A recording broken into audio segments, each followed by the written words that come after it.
এক যুগ পূর্ণ হলো সাভারের রানা প্লাজা ধসের একটি বড় ধরনের ট্র্যাজেডি।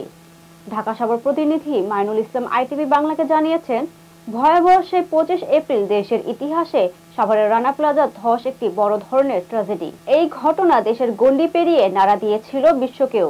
2013 সালের 24 এপ্রিল 8তলা ভবনের ধ্বংসস্তূপে চাপা পড়ে প্রাণ হারায় 1136 জন শ্রমিক, আহত ও পঙ্গু হন প্রায় 2000 জন।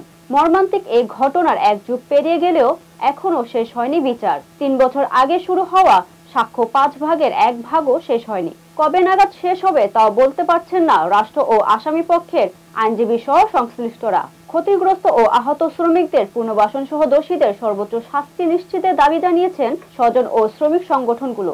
বিভিন্ন সংগঠনের ব্যানারে অস্থায়ী শহীদ বেদিতে ফুল দিয়ে শ্রদ্ধা জানান বিভিন্ন শ্রমিক সংগঠন ও সর্বস্তরের মানুষ।